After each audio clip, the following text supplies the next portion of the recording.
nataka niwape taarifa ambayo sio taarifa nzuri sana, ni taarifa ya masikitiko.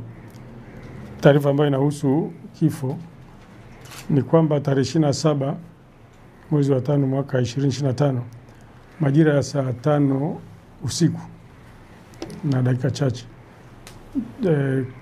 pale kituo cha polisi Bububu zilipokelewa taarifa kwamba maeneo ya Kizimbani, barabara ya Kizimbani kuelekea Bumbisudi kule wilaya ya Magharibi umeonekana mwili wa mtu mzima mwanaume ukiwa umelala pembeni mwa barabara. Kwa baada ya taarifa hizo kufikishwa kituo cha polisi, kaimu mkuu wa upelelezi wa wilaya ile ya Magharibi alikwenda eneo lile la tukio. Alipofika ni kweli alikuta mtu amefariki, mtu mzima mwanaume, amevaa nguo zake, alikuwa amevaa kanzu. Kwa hiyo ikabidi sasa au atende ule mwili au ushughulikie. Miongoni mwa mambo aliyofanya ni kufanya upekuzi ule wa haraka, ule wa awali.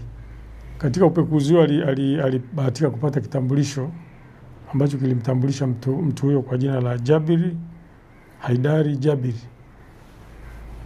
Kwa baada ya kujua jina lile na kuangalia mazingira, aliangalia mwili haukuwa na jeraha lolote, na mazingira yale hayakuonyesha kama kuna dalili za vurugu au jambo lolote kutokea pale. Hapakuwa na sign of struggle, hapakuwa na kitu chochote. Kwa hiyo ina imply kwamba ni mtu ambaye alipata madhara mahali fulani akaletwa pale, au alitokea sehemu fulani akafanya kuletwa pale, lakini haionyeshi kwamba kuna vurugu au shida iliyotokea pale. Kwa hiyo mwili ule ulipelekwa hospitali yetu hapa ya Mnazi Mmoja kwa ajili ya kuhifadhiwa na kutaka sasa kujua kwa kina. Kwa bahati nzuri ufuatiliaji uliendelea kufanyika usiku ule. Mimi mwenyewe kwa kushirikiana na yule mkuu wa upelelezi msaidizi tulifuatilia na tukabaini kwamba mtu huyu kwa maana kwa jina hili la Jabiri Haidari Jabiri ni mkazi wa Fuoni Mambo Sasa pale Mshelishelini. Kwa hiyo tulifanya juhudi, tukapata taarifa za awali ambazo ndo nataka sasa wananchi wapate angalau, kwa sababu najua wananchi wengi wanajua kwamba msiba huu umetokea, yuko pale hospitali ya Mnazi Mmoja. Sasa baada ya kufanya uchunguzi wa awali, tulichobaini kwa awali ni kwamba huyu kweli ni mkazi wa pale Fuoni na pale alikuwa anaishi peke yake, lakini kwa bahati akawa ameajiri mtu wa kumsaidia shughuli pale, kijana wa kiume ambaye alikuwa anamsaidia shughuli zake za kawaida kama kupika, kufanya usafi na vitu kama vile. Kwa kwenye ile nyumba walikuwa wanakaa wawili. Na siku hiyo majira ya saa 12:30 alitembelewa na mtu ambaye ni kijana pia, lakini wanafahamiana. Yaani alivyoonekana wakati yule msaidizi wake alikuwa ndani, akaona yule anakuja pale, wakawa wamekaa sebuleni. Kwa hiyo jinsi walivyokuwa wanaongea na watu ambao walikuwa wanafahamiana. Kwa hiyo wale waliongea pale kama nusu saa hivi. Baada ya nusu saa wakaja vijana wengine, watu wengine 5 wakajiunga pale. Lakini wale walikuja na gari ambalo walijulikana kwamba ni gari either Noah au hizi Alphard jeupe. Alikujulikana exactly ni gari la aina gani.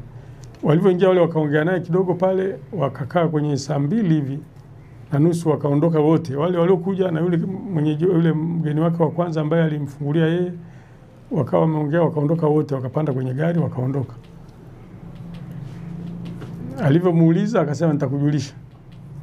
Wale wakaondoka. Kwa hiyo kutoka pale alikuja sasa kubainika kwamba hiyo saa 5:30 mwili umeonekana. Sasa amekufaje? Ameuawa na nani? Kwa nini afe? Na wale walioondoka nao wako wapi? Bado tunapambana na hilo sasa. Tunataka kujua wale ambao walionekana kwamba ni marafiki, kwa maana yule alikuja wa kwanza, na wale wengine ni kama vile walijuana na yule aliyetangulia wakaondoka naye. Sasa wameenda naye wapi? Kwa nini amekutwa pale Kizimbani amefariki? Na kwa nini hana hata jeraha? Hayo ni mambo ambayo jeshi la polisi sasa tunaendelea kuyachakata na kuyafuatilia. Na uhakika niwahakikishie wananchi wa mkoa Mjini Magharibi kwamba kwa hatua hii tuliyoifikia tutajua ni kina nani waliokuwa pale, walioondoka naye na nini kilichotokea. Kwa hiyo tuombe wananchi tuwajue kwamba ni mazingira ni hayo. Ndivyo hivyo tukio lilivyotokea. Hayo ndio makubwa nilitaka kuongea na nyinyi.